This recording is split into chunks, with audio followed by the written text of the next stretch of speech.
Alright, welcome back everyone, welcome back. Hope you took those couple of seconds to get some snacks because we have returned and we are back with our second series of the night, and spawning in the top right hand corner of Alkione we have the South Korean Protoss player, the red Protoss representing Dragon KZ Gaming. It is herO. And spawning in the bottom left-hand corner, we have his opponent. We have the blue Zerg player representing Onside. He just took down Nightmare 2-0. He's warmed up. He's on fire. He is Solar. Let's go. Let us go. As for now, we're going to be settling into ourselves here. Getting into our openers. Solar, he may have looked strong against Nightmare, but herO is a very different kind of beast. He's a different kind of animal. He's crazy. He's wild. He's impressive.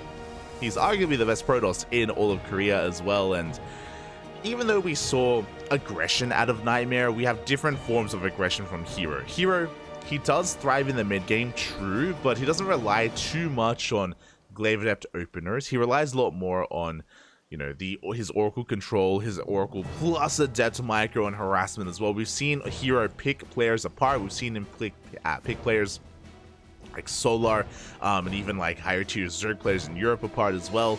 It's impressive what herO can accomplish here with so little units. Arguably the best Protoss micro in the world. At the same time though, if you were here a couple of weeks ago, you would remember that herO was having his way with the Korean scene. There was a week of StarCraft, I think it was like maybe 3 weeks ago now? 3 weeks ago, where he took everyone down. He took down Dark, Solar, DRG, Shin. No one could stand up to herO. And what he was doing was different variations of Glaive Adepts. What I mean by that is he would go like, go for obviously Void Ray into Glaives. He would go like 3-gate Glaives like into like an all-in. He'd go for like these different variations and different kind of builds, and it felt like he was like testing. Like it felt like he was like exploring a little bit. And speaking of Twilight Counter Opener, like he was just doing nothing but different variations and different builds of Glaive Adepts, and he was killing everyone. It was it was wild. That was relatively recent as well. So I'm curious if he's still on that. Just because since then we've been casting more of herO against Protoss and against Terra, and a little bit less against Zerg. So I'm very curious to see if he is still in that mindset and in that kind of play style, as we do have a Twilight Council opener. What's interesting though is that we haven't pulled out of gas, but at the same time we haven't thrown down a robo. So I'm very curious what this is going to be for. This looks like a different variation of Glaives. It looks like it could be 3-gate Glaives. No, sorry, DTs without a robo. Interesting. And this is what makes herO so difficult to read. Okay, so the Overlord is going to be denied. We have the scouts, the Adepts scouting across the map. But yeah, so this is a Dark Shrine opener without a robo, which is unheard of. The reason why is because we saw in the last game, we saw that if you go for DTs, and if the DTs fail, you need the War Prism to keep them alive and to go into Archon Harass. That's typically how things are done. This is wild. This is crazy.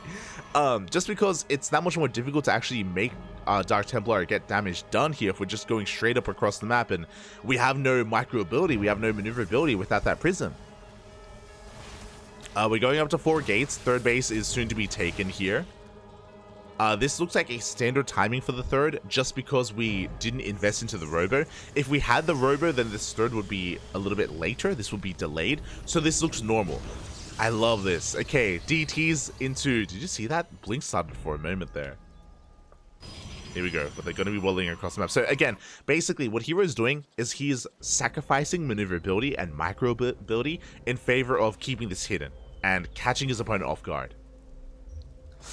Oh, the Lings, did they spot them? Spores are on the way. It looks like we know. We now know what's going on. Spores are in production here at the third base. No, we do have a Spore at the natural as well, but this Spore at the third, it's not going to finish. DTs, they get in. The body blocking. Up. We do block just in time. Oh my god. Solar gets there, but he loses the Queen. And that Spore, it's still going to go down. Oh my god. Quick reaction out of Solar, but it still was not enough. Spores repositioning. DT still going ham here on the hatchery. He wants to kill in the base. At the same time, another Dark Templar has gotten into that natural. Spores repositioning. herO, he does back off. Meanwhile, he does slip into the main, where there is not a Spore done. Uh-oh. It's getting into the main base. Spore not completed, but we do get a surround here on it. We try to keep it alive, and it looks like, yeah, we're going for drone kills instead. 5 workers have fallen. Oh my god, this Spore takes so long. Takes so long to finish. We get the recall as well, and herO, he keeps every Dark Templar alive. This is wild, and I'm impressed. He kills 6 workers. He's able to kill a queen, able to deny a spore crawler, wreak a lot of havoc, deal a lot of economic damage, and get the hell out of there. And because he didn't throw down that robo, we spoke about it. It wasn't just about hiding the Dark Templar, it was also about getting into a more economic position. Because he was able to delay his, or because he avoided the robo overall, he got a faster third base, which means he has faster saturation, and at this stage of the game, he has a better economy. herO has a better economy here than Solar. Solar just now droning, just now saturating his third base, but herO isn't done. He's coming back with Blink Stalkers and with Archons. Blink is finishing up just in time for this attack. Again, no Warp Prism. There is no Warp Prism with this. Very risky to try to pull this off to move out across the map. He is prone to being surrounded, but because he killed so many workers, we barely have an army. We've been re-droning. Solar, he's been focusing his production here on re-droning and resaturating as best as he can. He's coming in with pure Ling, but the Archons are here to deal with them. Roaches are in production, but we barely have any. So far, good kiting here from herO. Does get a couple volleys off on those Lings. He's going to be pulling back, and there's the Warp Prism. Robo is done. Behind this, double Robo production going into Colossi. Oh my god, herO, he doesn't miss a beat. Silks are pushing in. Archon's going for some harass here towards that third base, towards the natural even. So far, the Stalkers don't get much done. Overlord does go down. And again, herO, his goal here is to trade. He doesn't intend to kill, just trade, pick up whatever he can. This hatchery's very low. The Lings, they went for a counterattack. Uh-oh. Lings did go for a counterattack. Roach does go down. Overlord as well. Drop into the natural, does get deflected. Solar, he's keeping up. He's keeping up, but these have been expensive losses. Look at the unit loss. Look at the trades! Oh my god! herO, he's lost 1 probe this game. He has lost 1 probe so far, and he's traded so damn well for himself. Has to be careful when he gets surrounded. The Lings, they will threaten these Stalkers. It looks like finally a Stalker may go down here. Do we have a link? We do not. 1 Stalker falls. At the same time, Prism is coming in. 4th base is on the way. And remember, double Robo, double Colossus production. Well underway. The Colossi are in production here. We already have 2. We're about to have 2. We're about to have 3 and then even 4. And Solar, he's still trying to keep up. He has now saturated his 4th base. He's now trying to focus on his army production as well. 5th hatchery is on the way. Stalkers rock up. And again, good trades out of herO. This time he's got those Archons to reinforce. The Lings cannot threaten him. Not anymore.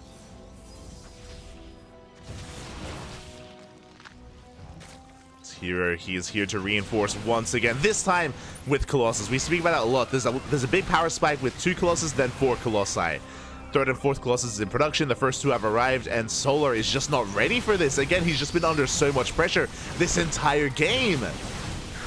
Once the pressure started, it just did not stop. Lings, they threaten us around, they threaten a counterattack, but again, Solar just doesn't have the supply, and we have reinforcements on the way. Lings are being cleaned up. Good target firing on one of the Colossus, but we dive on top of the Roaches. herO, he knows he has momentum. He knows that right now he's on the brink of breaking Solar. He is so close. First Archon finally goes down. And the army of Solar is just crumbling here. GG gets called. Too much momentum, and herO takes game number 1. GG. That was wild. Oh my god.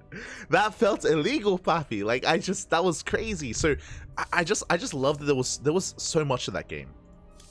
There was so much actually to that game when it came to as we're making sure we don't get left behind. There was so much to that game when it came to the build itself. I hope I was able to like emphasize like the ingenuity behind the build, just because it's not done right. It's like typically to wind it all back here, it's very commonplace if you go for a dark shrine opener. It is a little bit later. It's a little bit of a later timing just because of the robo, because of the warp prism, just because that's typically the normal way of doing it. That makes sense. That is the standard. That is the meta.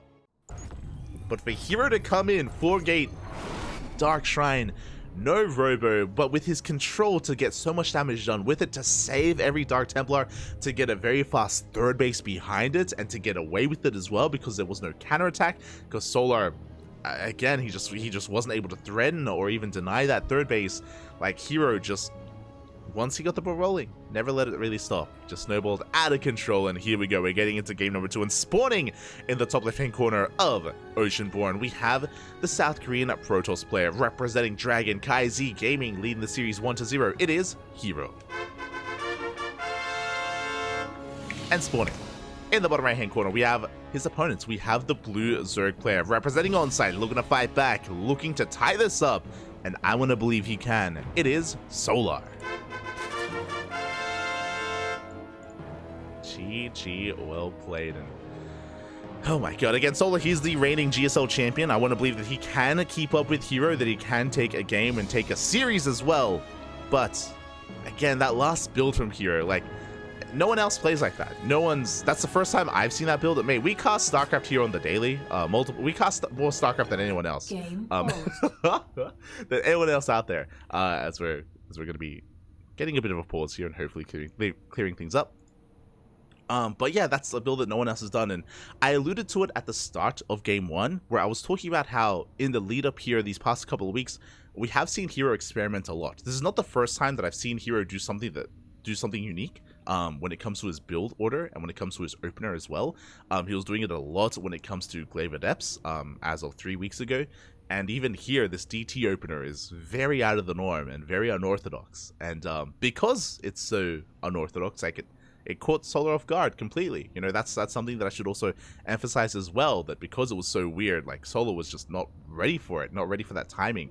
It was just so offbeat. Yeah, really cool, really impressive. GG, well played.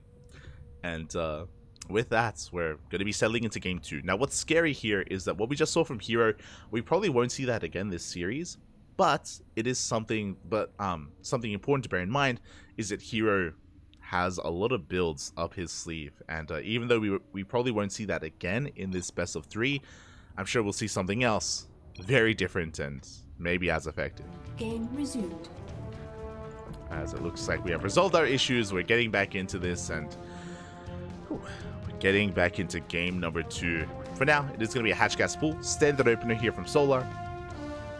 Standard opener from our blue Zerg player. Meanwhile, herO back at home going for a gate expand as well.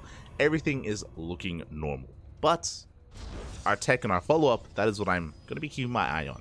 Now, talking about the map itself, Oceanborn, very short rush distance by ground. You can be very aggressive, very assertive here.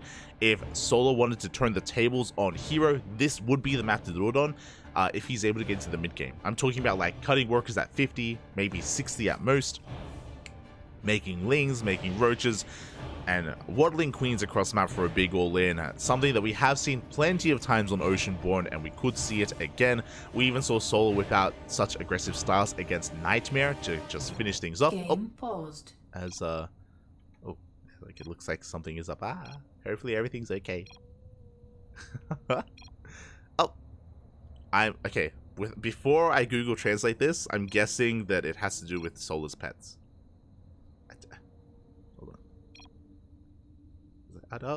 Don't disappear on me.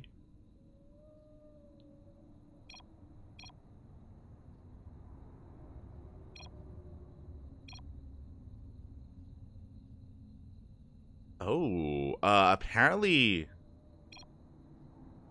Solar's keyboard is broken. Or like he's having issues. That's why he's spamming letters, because like he can't, like his Korean keyboard is messed up a little bit. Oof. And looks like we may have to remake. Aye. If anyone can read Hangul, let us know for certain. But based on my Google Translate, it looked like Solar was having some keyboard issues. So it looks like we will remake. All good. Ooh. And from here, of course, we can always just resume from replay. We can always just recover the game and recover the lobby, so there shouldn't be any issues there. I mean, hopefully the keyboard issues didn't affect anything leading up to that point in the game. Otherwise, you might have to remake like completely, but we'll see. We'll see how things are resolved.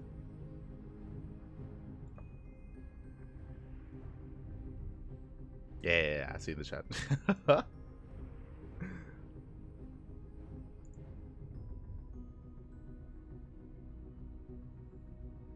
Oh no, is he? Oh my god. Okay, yeah. So what's being said in the chat is correct. It wasn't just that the keyboard was broken. It's also the fact that that Solar is forfeiting. I mean, I say forfeiting like the I guess he doesn't have a backup keyboard, so he just can't play. Did something happen? Did did he like obviously he wouldn't rage, but like yeah, I guess something happened between the games, and yeah, his keyboard's malfunctioning, so Solar is going to be forfeiting here in game 2. It looks like herO will take it in the end 1-0.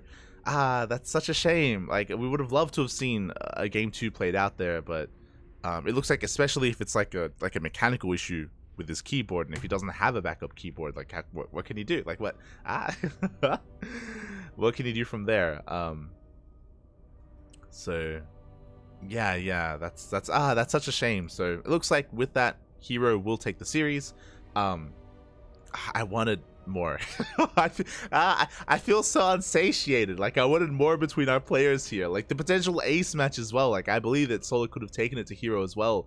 And that was such a good game 1. Like, it was like a really good showcase, maybe is a better way to put it. But GG, well played. Looks like Solar is going to be forfeiting due to keyboard issues, and I believe he's trying to resolve them, or will do his best to resolve them.